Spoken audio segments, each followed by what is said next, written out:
Are you new to fishing and want to get into the hobby? Well, here are the basics that you will need throughout your whole fishing experience. So let's go ahead and dive right in. So the first thing, there are going to be some complete basics that you're going to have to know. So this right here, this piece, this is a reel. Pretty simple. This is how you reel the line in. This is a rod. This rod is a little bit different than most because it is an eyeless rod, and I know what you're thinking, it does have one eye. The eye's a little loose, but the rest of the line goes up through the top right here, and normally it won't do that, and I'll show you some other eyeless rods. You don't have to worry about eyeless rods right now, especially since you're just starting out. They are for a little bit more advanced. Anyway, to connect your reel to your rod, alright, so you see these two notches right here. You know, loosen this all the way up, this cork, which I've already done. And now you're going to put this part of the rod right here in this first notch.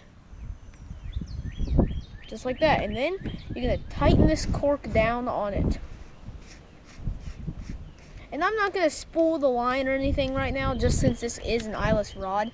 But I will make a spooling video. And since we'll get into spinning reels later. But we will get into those later. But this is just a simple how to push your reel on your rod, and just teaching you what a reel and rod is. So I'm gonna go ahead and take these off. Really just take it off. You just do the exact opposite, not too hard. But let's get into if you are brand new to fishing. Now, if you're running on a budget, I would go with a budget spinning reel. We'll talk about those in a minute.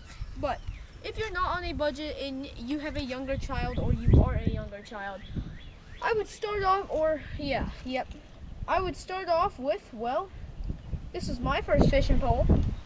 I got it when I was about 2 probably, I don't know, probably around that age. This is just called a push button. Pretty self-explanatory. You push the button and the line runs out. We will demonstrate that in a second. Anyway, it's pretty simple. You put the rod and reel on the same way and everything. It's pretty simple. Most of these will come put together. You don't really have to do much. And you don't really have to worry about your drag that much either, which is this. We'll talk about drag, especially when we get to spinning reels and saltwater reels. But you don't have to worry about that right now. Really, this is just a normal spinning, or just like your first rod, really, first rod and reel. So, to cast this contraption, you are going to push this button right here. You're not gonna let go. You're not gonna let go. Well, first off, make sure your line is not tangled up. Okay, there we go. So to cast this, you're gonna push this button right here. You push it, and then you're gonna take it back, and then you're gonna swing it forward and let go of the button while you swing. And as you can see, it goes out there. I will put a circle on it of where it went, and then pretty simple. You wait for that bobber to go down, you jerk that rod up, and hopefully you got a fish on. Well, you gotta bait your hook too, but we'll talk about that when we get to rigs and all that. Always store your hook to where it is as unexposed as possible. So what I like to do is I just take my hook right here and I put it right through the eye of the rod, and then make sure that's tight. But you don't want it to be too tight, but make sure it's pretty tight.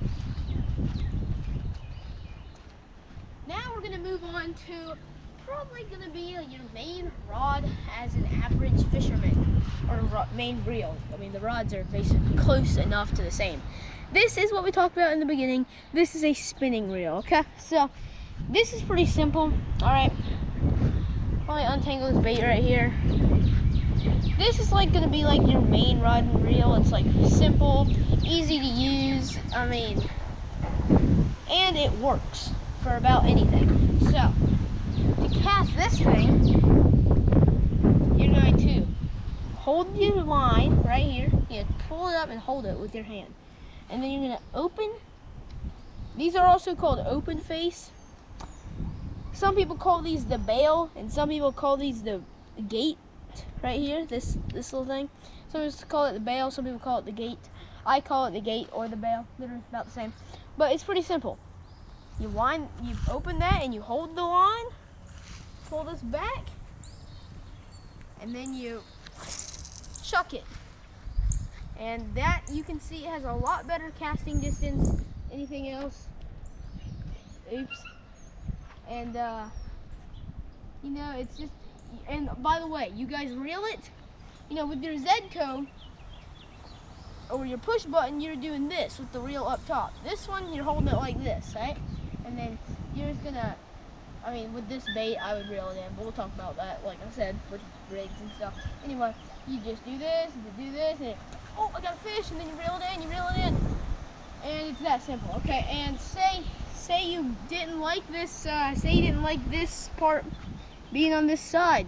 Well, you can switch it. I'm not gonna demonstrate that right now.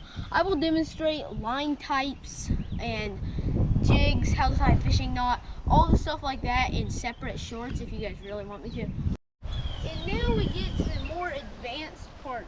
This is a bait caster. Bait casters are very advanced because they can backlash, which I will show you what that is here in a second. Anyway, without, I mean, I'm gonna go ahead and show you guys how to set your bait so it's harder for you to backlash. But first, let's go ahead and start. I'm just gonna straight up get a backlash on purpose and then show you guys how to fix it. So, I'm just gonna go ahead and get a backlash. Oh, let me get one. A not so bad one. Okay, this is a not so bad backlash because I don't want to absolutely destroy my reel. But this is a not so bad backlash that is a very easy fix. Now some of them will be a little bit harder, but it's the same procedure. So you leave your button down and you just pull all the line out until you have a clean spool. And that one was a very easy one. That one was very, very, very easy. And then you're gonna pinch where your line is, and then you're gonna reel in slower so that you don't get any more until all that slack is reeled in, and then you can go ahead and do your fishing, okay? And now I'm gonna show you guys how to set your bait to where you guys do not get a backlash. So, there you guys' bait. So what you're gonna do, first off, your bait caster, you're gonna tighten this, like a good bit, okay?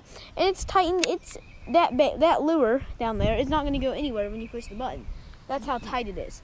So I press the button, and that lure ain't gonna go anywhere. It's barely gonna go anywhere when I cast it. So what we're gonna do is we're gonna leave our button down, and we are going to slowly loosen this. And then when our bait starts moving,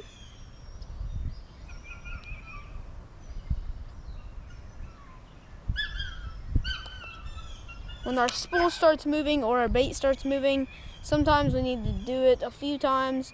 When it starts moving, you close it to where it is just not going to move. So,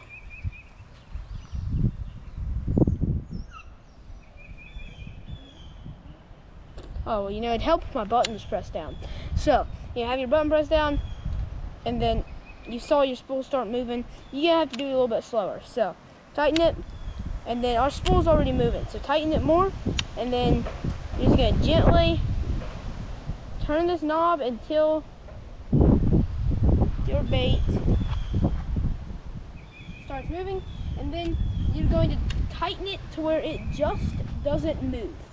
So I'm gonna go ahead and show you guys this POV now. So your spool's gonna move a little bit. You're gonna tighten it to where it barely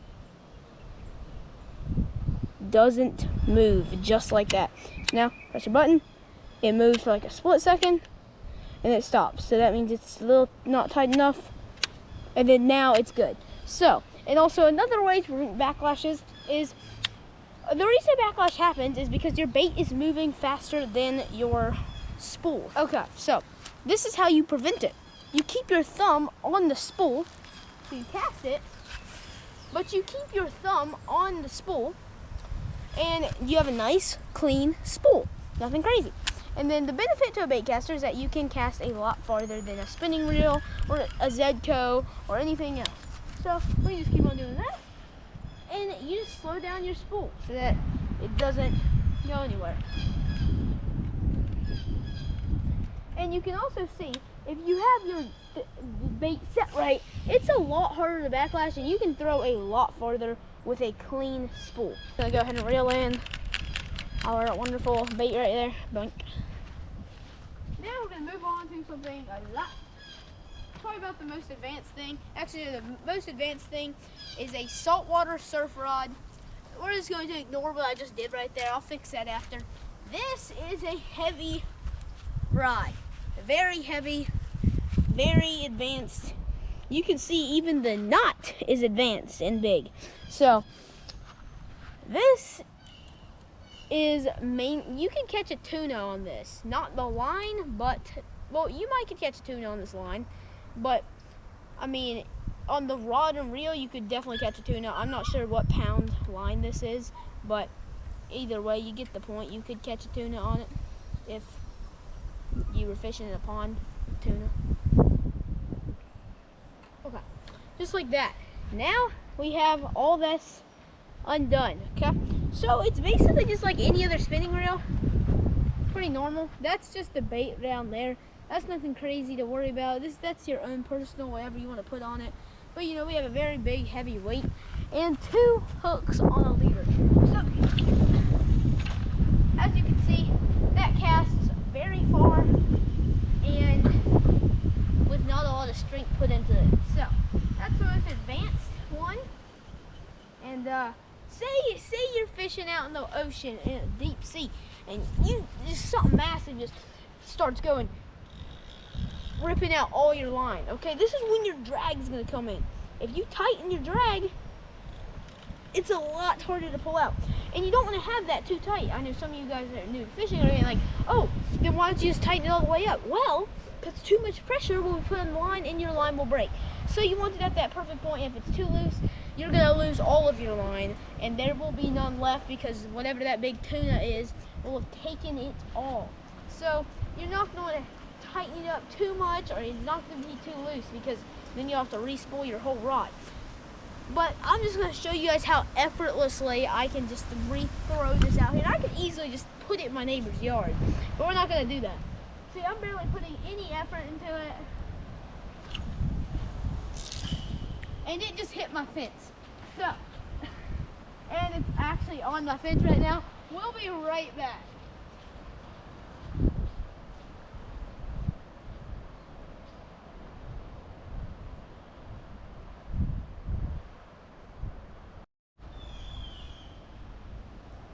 Just like that. I mean, I wasn't even putting in half my power into this thing, and it hit my fence. And I would say, from where I'm standing, that's a good 25, 30 yards. I would definitely have to say it's probably 25 or 30 yards. I mean, yeah, at most it's 30, but it's at least 25. I know that for a fact.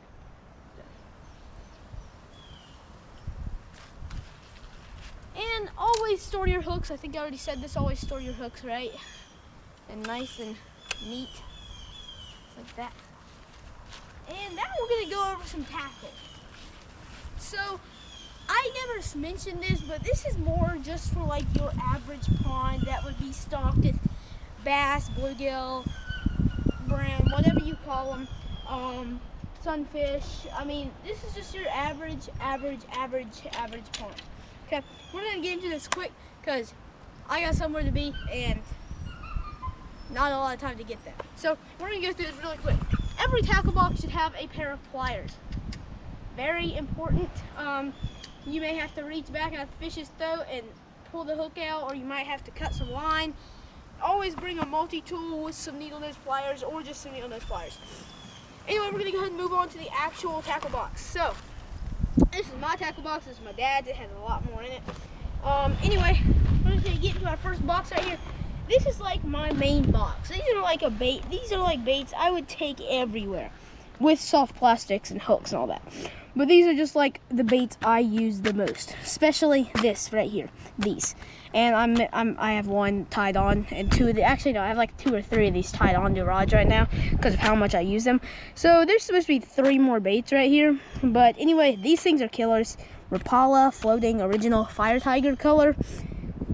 Those things, if you're fishing for largemouth bass, Those things are killers. Just a hint on how I catch all my bass. You know?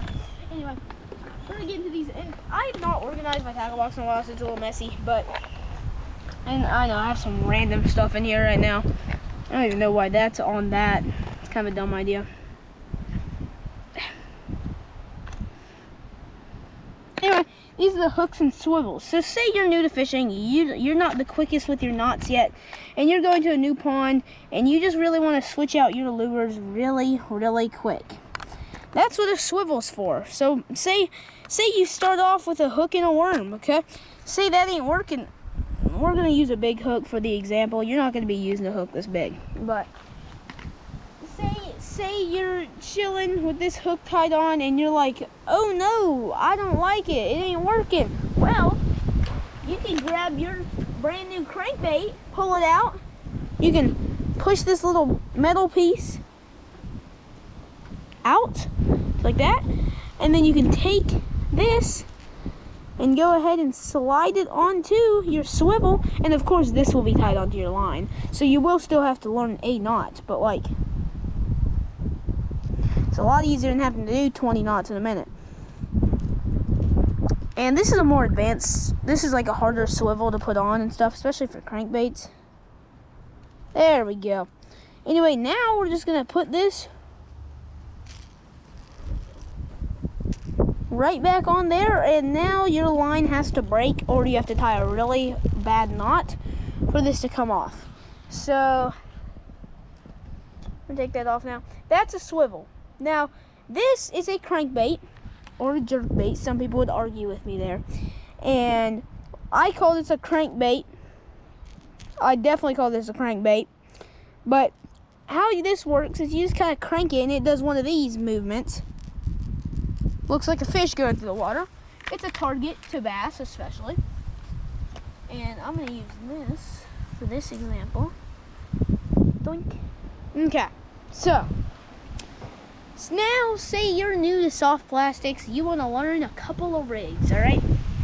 I'm going to start off with probably the easiest rig of all. It's called the wacky rig. So what you're going to do, take your hook, just like this, and then you're going to find the center, the close to the center as you possibly can of your worm, and you're just going to put it on top, just like that, and it's just going to hang. See, that's a little off center right there. It's supposed to be more like that and not like that, but either way, what you're going to do with this is you're going to have a weight right here, a bullet weight. I'll show you guys what that is in a minute. So what you do, oh, here's a bullet weight. That's a bullet weight, nothing crazy. Or you could use a weighted hook. That works too. Anyway, so what you do is you just cast it, pull it up, reel it in a little bit, let it sink. And you're not going to do that quick. It's going to be more like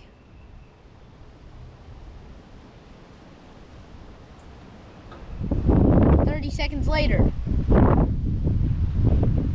And if you start getting something, if you start feeling something bite it, you jerk it, and hopefully you get it. And if you don't feel them on, pause it again, and then let them bite it again, and then you just like that, and you got a fish. Hopefully it's not a log, or you're not snagged on a root or something. But now we're gonna go on to something called a Texas rig. I believe that's what this one's called. This worm's a little destroyed, but you're gonna stick it through the head,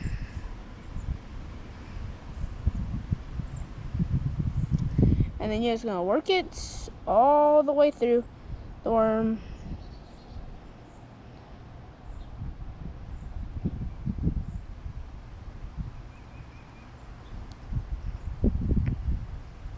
Until it's all the way at the top. Then you just pull that hook through, and then boom, just like that. And the way you're gonna work this, you cast it out, and then you're just gonna do this. Do one of these motions every now and then, probably close to every 30 seconds. Let it hit the bottom, all that. All right. So this is a Texas rig. You know, this is what it looks like. All right. All right. We're gonna go ahead and take this Texas rig out.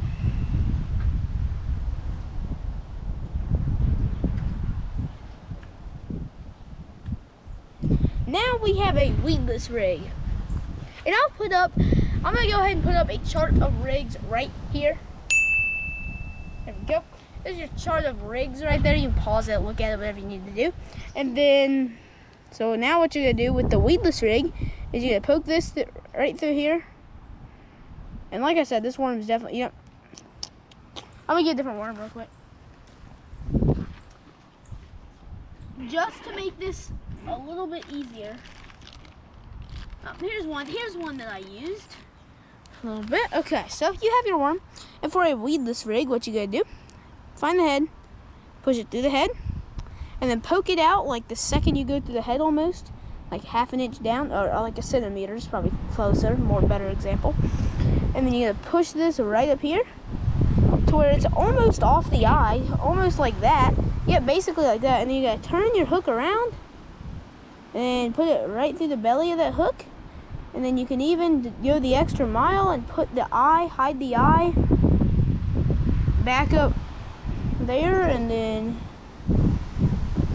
now it's gonna be a lot. And you're just gonna jig this just like you do the Texas rig, just like one of these, you know, one of these. And then now you see the hook is not exposed at all. So the fish, when they bite it, because they're gonna close their mouth on it, it's still gonna get them, especially if you yank it, which is what you're supposed to do. You're supposed to set the hook. And you're still gonna catch a fish. It's not gonna be any different. It's just that you're not gonna catch as many weeds, hopefully. But you definitely probably still will every now and then, because they'll get looped around the hook. You'd be surprised on what can happen when you're fishing.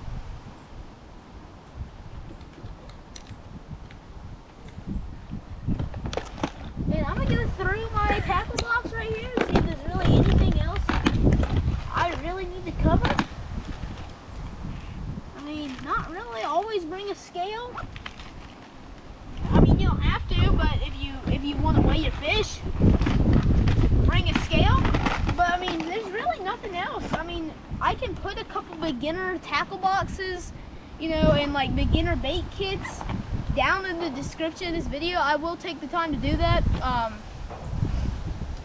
You guys don't have to take the time to read it. It would mean a lot. Also, it also mean a lot to me if you press that subscribe button and that like button. We're really close to 500 subscribers, and I have a really fun fishing video with living at the banks outdoors. I'm gonna do it with him. It's gonna be my 500 subscriber special and his 1-year channel anniversary special. So that's basically what we're gonna do for both of our channels milestones, both of our channel milestones. And well, yeah, don't forget to like and subscribe. And if you're new to fishing, hope this video helped you. And there will be some knots, jigs, other things like that. I'll put some shorts out and stuff. And do not